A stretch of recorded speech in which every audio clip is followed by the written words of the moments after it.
So it's been more than 3 months that Samsung launched the Galaxy S26 Ultra, and since then this has been my main phone. However, the S26 Ultra has had quite a bit of controversy since its launch. Some people think that Samsung has been too lazy with innovation, while the other people think that this is the best Android flagship phone to buy right now. And this year the competition is getting even crazier because Oppo and Vivo have finally launched their Ultra phones in the global market. It's no longer China exclusive. And after using these two Ultra phones side by side, it has made me realize, has Samsung been a little too comfortable, a little too safe perhaps? So in this long-term review, let me tell you the real truth about the S26 Ultra, especially the things that Samsung really needs to improve when they launch the S27 Ultra. So let's get started.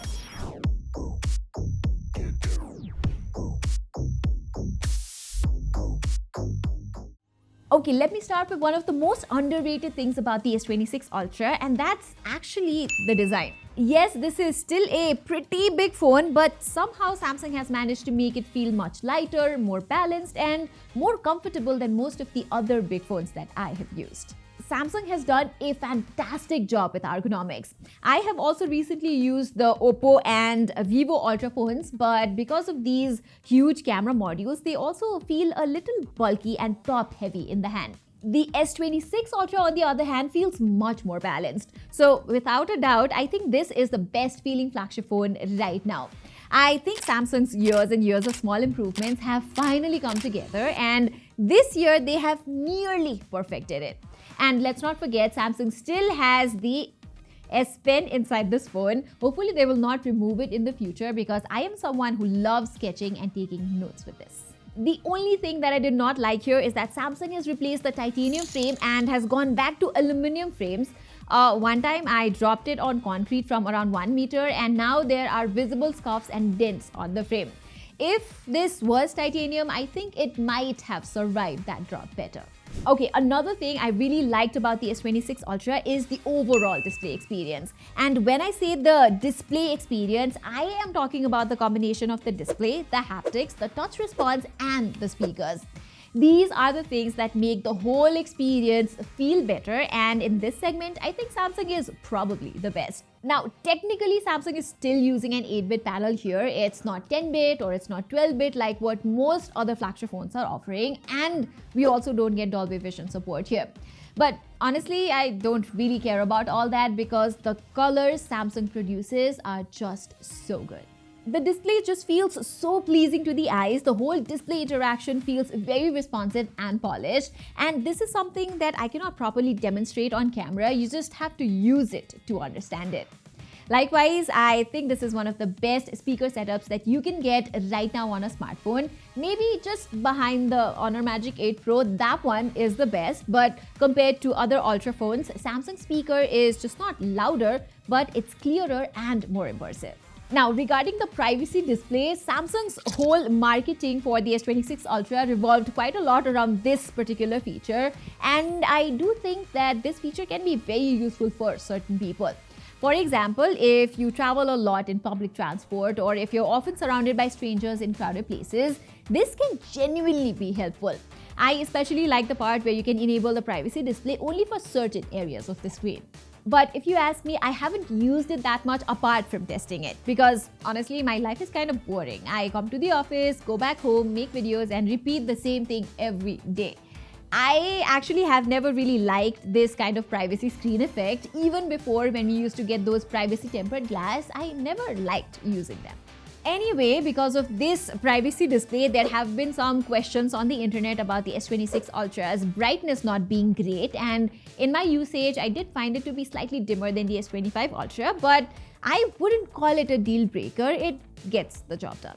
Low brightness on this phone though is fantastic. I am someone who likes to check Instagram and watch YouTube videos before going to bed, and that extra dim feature is very useful for that. It lowers the overall brightness and contrast even further, and at night it makes the screen much easier on the eyes. Another thing that is arguably the best about the S26 Ultra is the overall experience that you get while using it.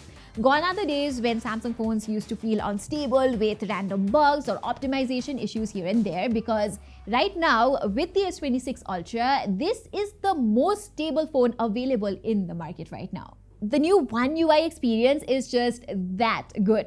Honestly, this might be the fastest feeling phone available right now. And I am not just talking about the benchmark numbers, I am talking about the way it feels in everyday use. Opening apps, switching between apps, scrolling, animations, everything. And there are a few small One UI features that I really appreciate, be it the recommended apps it shows in the multitasking tray, the minimalist widgets, the organized notification center, how Samsung shows Spotify on top of the screen, or the tons of customization I can do with Good. These are the kinds of small quality of life features that make Samsung software feel so mature. Now, performance has also been excellent here because the S26 Ultra is powered by the Snapdragon 8 Elite for Galaxy. And that for Galaxy branding is not just there for marketing, okay? It basically means Samsung is getting a better binned version of this particular Qualcomm chipset. In simple terms, when chipsets are manufactured, not every chip comes out with the same level of efficiency and performance. The better quality chips are selected for Samsung's flagship phones. And you can actually feel that here. The S26 Ultra is not just fast, it is also surprisingly cool. It is already summer, I am using this phone with a case, and even then, this phone does not heat up like crazy.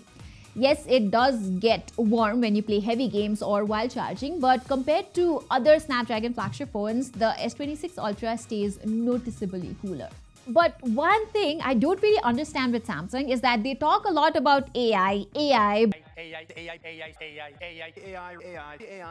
but then they still don't have one practical AI feature that I have seen on phones like Nothing and OnePlus. On those phones, you can press a button to quickly take a screenshot or long press to open a voice memo, and all of the screenshots and voice notes that you have saved are organized in one place, and the phone can summarize the context of those screenshots or memos. The more useful part is that it is closely linked with Gemini as well, so Gemini can understand the screenshots or voice memos you have saved, and later you can directly ask questions about them. And this is something Samsung still does not have, which is quite surprising to me, especially because Samsung and Google have been collaborating on so many AI features. I think this is a genuinely useful AI feature that I hope Samsung adds in the future. Another thing that I didn't quite like about the S26 Ultra, especially after using these Chinese Ultra phones, is the battery life. If you compare the battery size, Samsung's battery is so much smaller now, and because of that, in my usage, I was only getting like 7 to 8 hours of screen on time at max. Now, I know that might sound okay for some people, but for someone like me, most of the time by the evening, before I even leave the office, my phone would already be on low battery. Another thing that I don't really like about Samsung phones is what happens when the battery reaches around 5% or below. Unlike an iPhone, the S26 Ultra never gave me that same confidence that it will survive a little longer. Okay, now let's talk about the most controversial part of the S26 Ultra for me, the cameras. And if you look at what Chinese brands are providing right now, some of those big camera sensors are actually made by Samsung's own camera division, but Samsung itself is not using those high-end bigger sensors in its own phone. And the reason is simple. If Samsung used those bigger sensors, the phone would become bulkier and it would affect the overall hands-on feel. Instead, Samsung is relying more on the software and hardware, and since Samsung's software has matured so well over the years, I have indeed captured some stunning photos and videos from this phone. The colors and the white balance that the S26 Ultra produces are just so good. For example, this sunset shot that I captured while having a cup of tea, it just looks so good. I clicked it, posted it on social media, and that was it. No extra work needed. And as always, Samsung does not unnecessarily lift the shadows too much. It keeps the shadows slightly crushed, which makes the photos look more natural, more real, and contrasty in a good way. Even at night, I think Samsung's glare management is fantastic, a big improvement from last year. But the problem is the main 1x camera sensor now feels a bit old. When I zoom into the photos, I can immediately notice that details are just not there compared to some of the newer Chinese Ultra phones. But again, don't get me wrong, the colors are excellent, a bit punchy, but in terms of detail, Samsung is just starting to fall behind. I also think Samsung's night mode needs to be more intelligent. In some scenarios, when auto night mode kicks in, the final photo becomes so over-sharpened, it starts looking unnatural. The ultra-wide camera is decent enough. It's not the widest ultra-wide camera out there, and of course it is nowhere near the Vivo X300 Ultra's ultra-wide camera, but for most situations I think it's fine. It is decently wide and the quality is okay. But when it comes to zoom, this is where it is honestly sad to see Samsung fall behind. Samsung used to be the king of zoom, but that is no longer the case. Oppo and Vivo have taken that title away from Samsung. I really don't understand the 3x telephoto lens Samsung is still using. Maybe instead of this 3x and 5x combo, Samsung should use a high-resolution 200 megapixel telephoto sensor with around 75 to 85 mm focal length. Right now, this 5x lens is good enough and the 5x portraits have actually improved a lot. Skin tones look quite good, nice subject separation and all that, but the 3x lens is just not good enough. For example, I'm here with my friend and I want to click a nice portrait of his, but if I shoot at 3x, you can see this image is not very good. The skin tone is washed out and the exposure management is not good. There's a lot of grain in the image, but then if I move to 5x, and click the same picture, here you will see that the skin tone is well represented, the background looks nice and there is no grain in the image whatsoever, but this also means that you lose flexibility. This lens also cannot do macro photography. I have to rely on the ultra-wide macro, and the perspective from the ultra-wide macro is just not good enough for a flagship phone in 2026. This is another area where Samsung really needs to improve. Lens switching is also something Samsung should improve now. There is still a small jerk when switching between lenses, especially in videos. Selfies are decent though. They are not the widest out there, but I do like the selfies from this camera. Okay, so overall, after more than 3 months with the S26 Ultra, I believe Samsung has come a long way. I still remember 5 or 6 years ago, Samsung phones were so far behind the iPhone in terms of stability, smoothness and overall optimization. But now the S26 Ultra feels like the most stable phone in the market. And because of the trust and brand value Samsung has built over the years, the S26 Ultra is indeed the safest flagship phone for most people. But if Samsung wants to stay on top, I believe there are 2 areas where it seriously needs to improve. First one is the battery. Hopefully Samsung finally brings a silicon carbon battery or some kind of new battery technology. And the second area is the camera hardware. Macro ability and zoom are nowhere near the competition anymore, and even in terms of videography, Samsung is still behind something like the iPhone. So yes, even though I still love using the S26 Ultra every day, Chinese Ultra phones have caught up, and in some areas, especially the cameras, they have actually moved ahead.